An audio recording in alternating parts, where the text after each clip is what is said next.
আসসালামু আলাইকুম রহমতুল্লাহি অবরকাতুহু। সম্মানিত দর্শক, পুলিশ বাহিনীতে বিএনপিপন্থী পুলিশ কর্মকর্তাদের দুরবস্থা এখন চরমে। বিষয়টি আগে গোপনে ছিল, কানাঘুষার মধ্যে সীমাবদ্ধ ছিল। কিন্তু দুটো ঘটনা।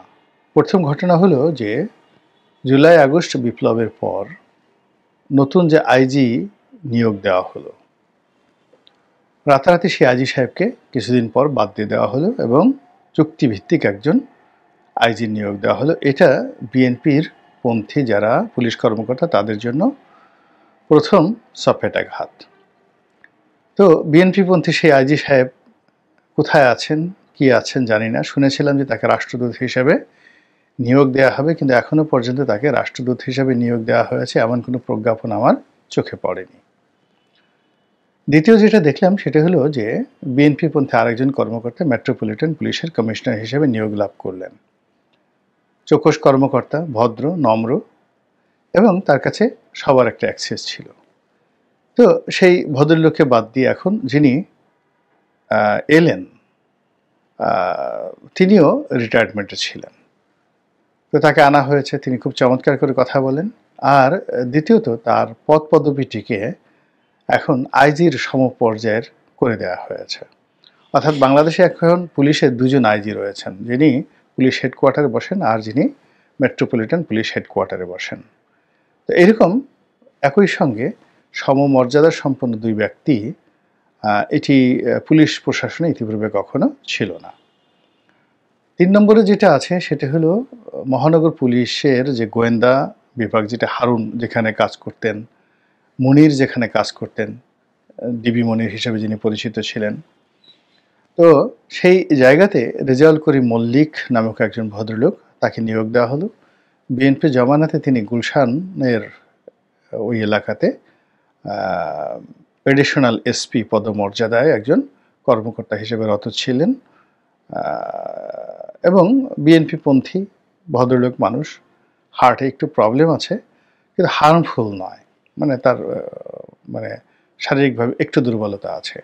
বাড়ি সম্ভবত ফরিদপুর জেলার শিবচরের দিকে তার বাড়ি।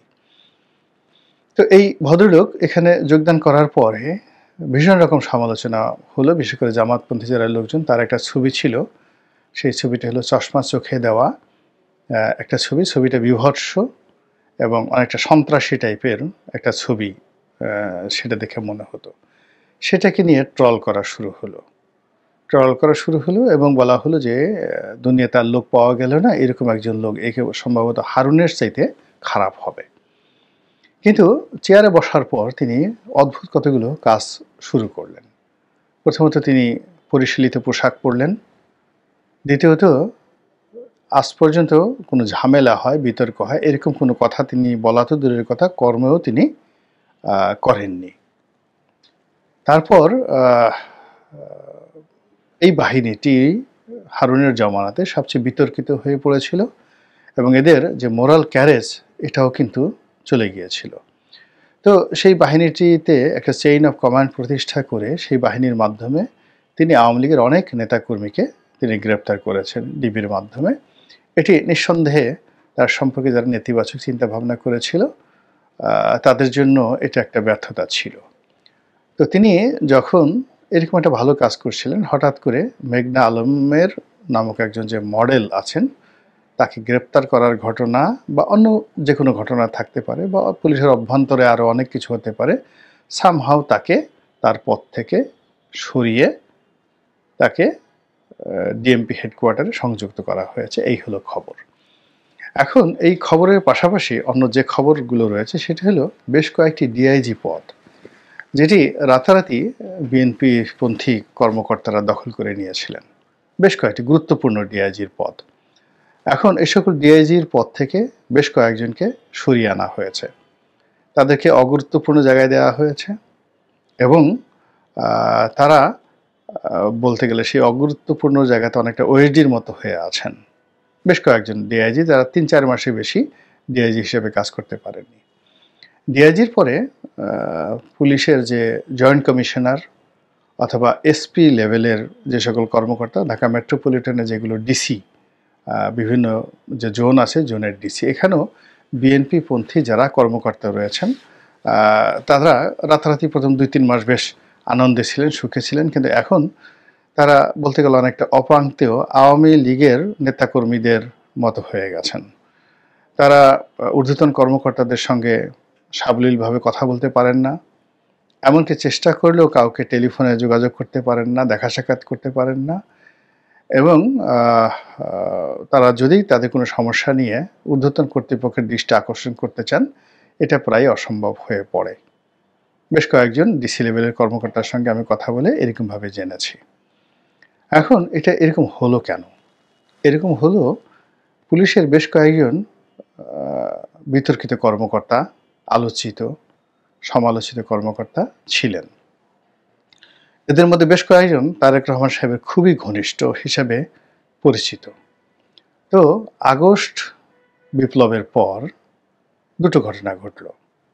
একটা হলো সচিবালয়ে বেগম খালেদা জিয়ার যিনি প্রাইভেট সেক্রেটারি মিস্টার সত্তার, তার নেতৃত্বে কর্মকর্তারা বিএনপিপন্থী কর্মকর্তাদেরকে ভালো ভালো লোভনীয় পদপদবিতে বসানোর জন্য তারা সর্বোচ্চ চেষ্টা করলো, কিন্তু অল্প কয়েকটা ক্ষেত্র ছাড়া বেশিরভাগ ক্ষেত্রে তারা জামাতের লোকের কাছে একেবারে রাম ধরা খেয়েছে।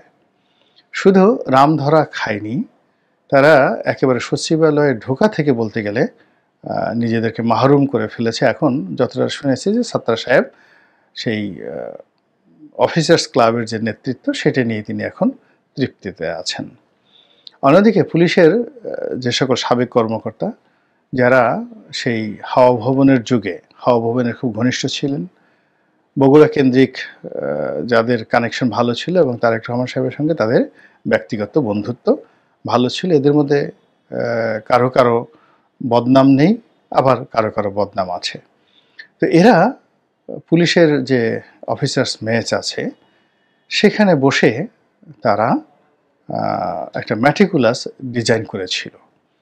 সেই ডিজাইন হলো যে আওয়ামী লীগপন্থী কর্মকর্তাদেরকে বাদ দেওয়া, বিএনপিপন্থী কর্মকর্তাদেরকে প্রতিষ্ঠিত করা, পুলিশ সংস্কার আইনকে বাস্তবায়ন করা এবং পুলিশের গৌরবোজ্জ্বল ভূমিকা ফিরিয়ে আনা, এবং মিলিটারির যে র্যাঙ্ক এবং ব্যাজ আছে, পতাকা আছে, ঠিক ওই পর্যায়ে র্যাঙ্ক এবং ব্যাজে পুলিশকে মিলিটারির সমপর্যায়ে নিয়ে যাওয়া। তো এইগুলো নিয়ে তারা কাজকর্ম করছিলেন, কিন্তু তারা আওয়ামী লীগের নেতাকর্মীদেরকে, আওয়ামী লীগের যে মাইন্ডেড পুলিশ কর্মকর্তাদেরকে তাড়ানোর ক্ষেত্রে যত সফলতা লাভ করেছেন, কিংবা নিজেদের লোকদেরকে রাতারাতি অল্প কিছু পোস্টে পোস্টগুলোতে তারা মনোনয়ন দেওয়ার ক্ষেত্রে যে সফলতা লাভ করেছেন, কিন্তু তলে তলে যে সর্বনাশটা ঘটে গেছে যে তাদের চাইতে দ্রুততম সময়ে এবং সফলভাবে তাদেরকে ওভারটেক করে জামাতের লোক ঢুকে গেছে, এটা তারা নিয়ন্ত্রণ করতে পারেননি। দ্বিতীয়ত, তাদের এই কর্মকাণ্ডকে বর্তমান সরকারের হাইকমান্ডের কাছে এতটা নেতিবাচকভাবে উপস্থাপন করা হয়েছে যে এই লোকগুলো শত শত কোটি টাকার বিনিময়ে তারা এই সকল নিয়োগ বদলি করছে, এবং আওয়ামী লীগের অনেক কর্মকর্তা যারা পুলিশ কর্মকর্তা তাদের কাছে শত শত কোটি টাকা নিয়ে তাদের কাউকে সেফ এক্সিট দিচ্ছে, কাউকে মামলা থেকে বের করছে, কাউকে গ্রেপ্তার করা হচ্ছে না, কাউকে চাকরিতে বহাল রাখছে। এর ফলে কি হলো, প্রশাসনের মধ্যে, বিশেষ করে পুলিশ প্রশাসনের মধ্যে এবং ছাত্রদের মধ্যে এই যে পুলিশ অফিসার্স কেন্দ্রিক মেস, পুলিশ যে অফিসার্স মেস, এখানে যে মজমাটা বসতো, এখানে যে যাকে বলা হয় যে গ্রুপটা সব কিছু নিয়ন্ত্রণ করত, আলটিমেটলি তারা তাদের কর্তৃত্ব হারিয়ে ফেলে। এবং কর্তৃত্ব হারিয়ে ফেলার প্রথম নমুনা আমরা দেখতে পাই যে তাদের মনোনীত আইজি সাহেব ক্ষমতাচ্যুত হয়ে পড়েন।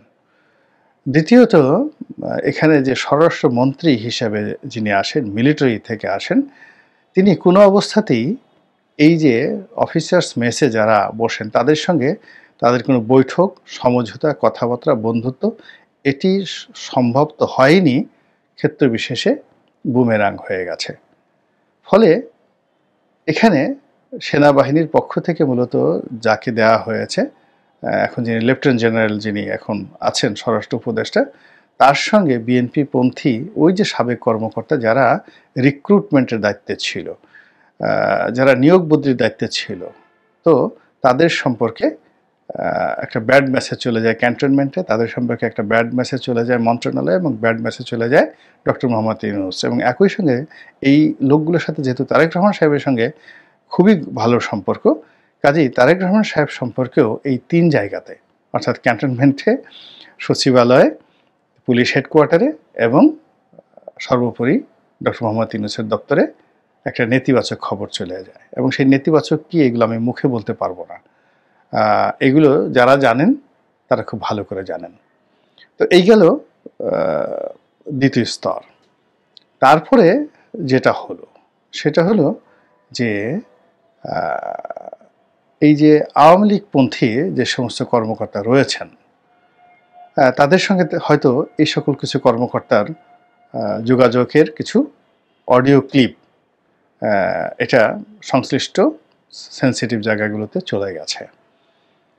2 নম্বর হলো যে এদের কারো কারো বিষয়ে কিছু নেতিবাচক তথ্য এবং প্রমাণ চলে গেছে। তো এর ফলে কি হলো, পুলিশের মধ্যে বিএনপির যারা সত্যিকার অর্থে ডেডিকেটেড কর্মকর্তা, সেই তাদের কপাল পুড়ে গেছে এই সাবেক যে গ্রুপটি যারা মেসে বসে, অফিসার্স মেসে বসে পুলিশের ব্যাপারে এইভাবে হম্বিতম্বি করতো, তালিকা করতো, সকল খুব ব্যস্ততা দেখাতো তাদের কারণে।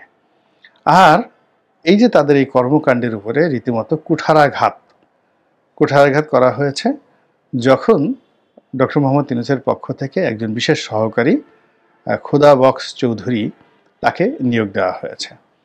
তিনি একজন নিরপেক্ষ মানুষ, সৎ মানুষ। বিএনপির জমানাতে তিনি আইজি ছিলেন, কিন্তু কখনো বিএনপি করেননি।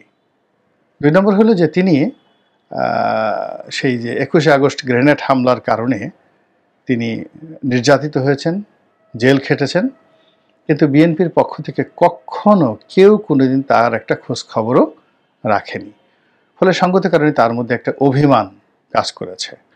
আর তিনি যেহেতু সত্যিকারের একজন প্রফেশনাল মানুষ, আপাদমস্তক ভদ্রলোক, আপাদমস্তক সৎ, ফলে এই সকল অফিসার্স মেসে বসে দেন দরবার করা, তদবির করা, একে এখানে বসা, ওরে বদলি করে, ওরে নিয়োগ করে, এই জিনিসগুলো জনাব খোদা বক্স চৌধুরী তিনি পছন্দ করেননি।